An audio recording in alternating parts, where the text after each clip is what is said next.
So today morning when I woke up, Twitter was completely filled with hashtag justice for Carrie Minati, hashtag Carrie Minati's video got deleted, etc., etc. And everywhere, like on all social media platforms, there were memes being made on Instagram. There were like the complete like theme for today was that Carrie Minati's video has been taken down. All TikTok roast videos have been taken down. YouTube is being biased. YouTube is like exploiting its own rules. You cannot take down someone's content. It was not under bullying. It was under fair use, etc., etc. So people got divided. Sides were taken, and that's when I thought that let's like note down all the opinions that are currently there on the internet and just talk about them. Like what opinions actually make sense and what do not actually make sense. So the first trend that I saw on the internet was cringe is equals to TikTok, or TikTok is equals to cringe. The first opposition was that all the type of content that is there on TikTok is equals to cringe. Like TikTok is meant to create low form, low quality cringe content. And some people have defended that by saying it's not completely true. Like cringe does not exist based on platform. Cringe exists eternally everywhere. Cringe resides amongst the audience, because even today if you open YouTube, there is a huge section of YouTube that is filled with cringe content. A lot of times YouTube's own trending page is filled with cringe content. So you cannot just say that okay, TikTok is meant for cringe content, YouTube is meant for elite content. That's not the truth. Cringe can be found everywhere. Today also in YouTube, you like all the cringe like Nimbu Michi type videos, they trend, they make 5.5 million views, everything. So it's not that cringe is like meant specifically for a platform. Cringe is technically everywhere. So this was the first point of view. The second point of view was that TikTok creators or TikTok stars are basically eye candies. The audience who actually follows TikTok creators does not follow them for some, great intellectual value that they are providing to their audience. They do not follow them for some, some great achievements that these guys have done. It's just plain and simple looks. It's plain and simple they being eye candies and these guys following them because of their beauty standards. And that's where an opinion came that all the TikTok stars that you see right now, they won't be relevant 5 years from now, because 5 years from now the audience that are consuming their content right now will have grown up, will have matured out, and then they won't any longer look to them, and their preferences would have been changed, and that time these TikTok creators will come down falling to the ground right from where they are flying right now. And to some extent that can be said that it is true, but not to the fullest, because if today, like I can for a fact I can say that if today the top 10 creators of TikTok like who have the maximum audience, they decide that okay, we are going to sell out, like we are going to take every brand deal possible, we are going to like make money from every source possible, and even after 5 years they go irrelevant, like it's very bizarre to say that this will actually happen, but let's assume for the fact that this thing actually happens. After exactly 5 years from now, every single person who watches their content stops watching there.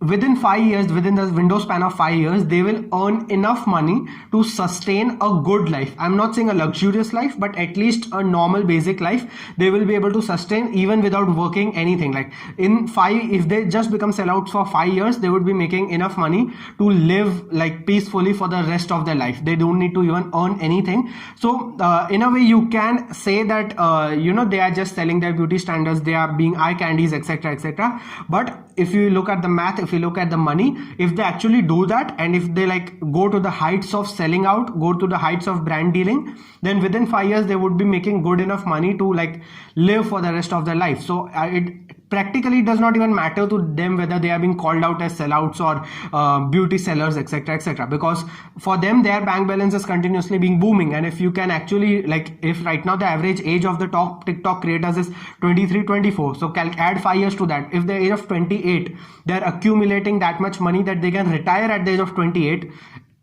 You put out any amount of hate on them, but technically they make the money and actually they win. The next point of view comes that do YouTube creators actually hate TikTok? And we have seen like a lot of YouTube creators, few of them have directly made a roast video, few of them have directly tweeted about it, like DM'd or put it on the Insta story, but some of them have indirectly showed their disappreciation or hate towards TikTok. Now the truth is that none of the creators actually hates TikTok, and this is the fact. Like the proper hatred is just amongst the fans, amongst the audience, and amongst the memer community. There is genuinely no hate in the audience, in the creator guys, because there is a thing that you can take in writing, that creators would definitely move to any platform that has more audience or more money. And as an audience, for you all these platforms are for entertainment, but for creators it's for money. It's like it's their bread and butter that is coming out of these platforms. So for them it does not make sense. Tomorrow if TikTok actually like booms and actually becomes mainstream, like right now it's still in the making, like people are very skeptical about whether TikTok is having a good future or not. But tomorrow if TikTok actually booms out to have a good future, trust me, every person roasting it right now would move to the platform, and they would like just make one short explanatory video that, hey guys, you know what, this thing happened, and you this like there are some few things right about the platform, there are certain good aspects about the platform, we should not deny the platform as a whole, and they would give any random explanation and they would move to the platform no matter what. You as audience wasted your time, wasted your energy like commenting on their photos, DMing them hate comments, etc, etc. As creators, they are very smart people, they are very business minded. So whichever platform has greater audience, whichever platform has greater money, they would definitely be inclined to that. Leaving one or two creators as exception, a majority of them would take that decision. And I'm not targeting them that, oh, these creators are very capitalistic, they are very business minded. It makes sense. As a creator, it makes sense for them that, you know, whichever platform is giving them a better audience, a better prospect, they should definitely adopt to that platform. So the hate, the dissing thing, the roasting thing is just among the audience and amongst the memers. For creators, it is a source of money, it is a source of getting big in their own community, and that's it. So if tomorrow TikTok actually bombards, all these creators would definitely take up the platform. The next point of view comes that TikTok is stupid, it is not intellectual, and many people say that, you know, why does TikTok even exist? It is such dumb content. Like if you watch 1 hour of TikTok content, there's nothing that you're going to take out of it. It's just random 1 hour getting wasted, and TikTok does not provide you with any intellectual value, unlike YouTube. YouTube at least like gives you a touch into the creator's personality, a touch into the creator's life, etc, thoughts and all that. But TikTok, it's nothing like that. It's just 15-second random transition videos, lip sync videos, and you don't get any real intellectual value. And that's the reason why many people criticize that TikTok should be banned, TikTok should be stopped, because it is a stupid platform. The content on that is stupid. And someone over here said that so what if it is stupid? Like these are not my opinions, these are taken from the internet, from the people of the internet. And someone actually said that there is a huge mass on the internet who do not actually consume content for intellectual property. These are the people who actually work for probably 8-hour shift, 9-hour shift job. They go to school, tuition, etc, etc, and they have very limited access to the internet. That's like half an hour or 1 hour every single day. That's the limited amount of access that they get to the internet.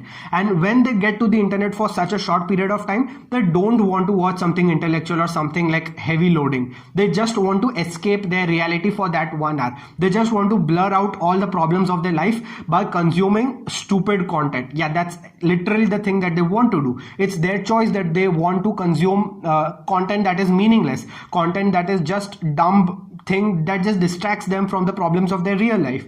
And it's fine. It's if that's what their choice, like they have complete right to do that. I'm not saying that these are the people with lower content consumption standards and the people who consume intellectual content, they have higher standards, etc. It's based on preferences. Everyone has their own preferences. And if someone actually has the agenda of consuming content over a platform just to forget their daily problems, TikTok is a good platform. And you cannot then just deny TikTok by saying that it is stupid. A very good and balanced perspective was given, which said that there is no real comparison between TikTok and YouTube. Like these are two separate platforms and it does not make sense between comparing them. So what this point of view said that for something like YouTube, for something like a Netflix, for something like an Amazon Prime, there like you dedicate a certain time slot. Like if you're standing in your ATM line, if you just have like 5 minutes between your tuition class starting, if you just have like 10 minutes before you actually leave to go home from your tuition class, in this time span you cannot watch YouTube, you cannot watch Netflix or Amazon Prime. Then that is known as the time you dedicate towards a particular platform. You know that when you're in the comfort of your house, when you're sitting on your sofa, when you plug in your earphones, that's when the time for YouTube starts. You know that when your day gets over, when you like go to your bed with your laptop with your earphones plugged in, that's when Amazon Prime starts, that's when Netflix starts. So every platform has a dedicated time space. If you like, for very short fraction of moments that you have in your day between activities, you cannot consume long form content, and that's exactly where TikTok comes into place. There is no need to actually compare these two platforms, that which is greater, which has more quality of content. It's just that every platform has its own segment. Every platform actually caters to a certain time. Like if you as an individual consume very high quality intellectual content like the Netflix type of content, but still you won't be able to consume that kind of content if you're just like traveling and you just got a 5-minute break. In a 5-minute break, you cannot watch a YouTube video. You cannot watch an Amazon Prime clip. So that's when you watch this short form 15-second, 1-minute videos, and that's cool. It's just the coexistence of platforms, nothing else.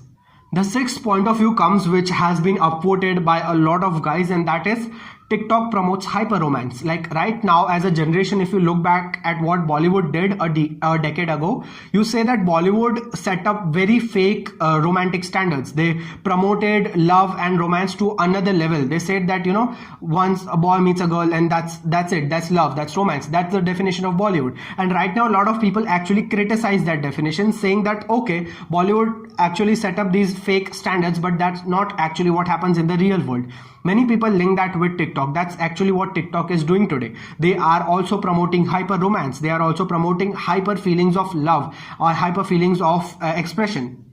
And personally, I cannot form a full-fledged opinion about this, because to some extent I do feel that this is true. But then when I hear what the creators have to say, they say that that's what the audience wants to consume, and that's what is leading to the creators making the such type of content. So now that leads to completely another debate, that what drives content. Is it the audience or is it the creator? So that is a debate for another day. But TikTok promotes hyper romance is also one of the point of view that is prevalent on the internet.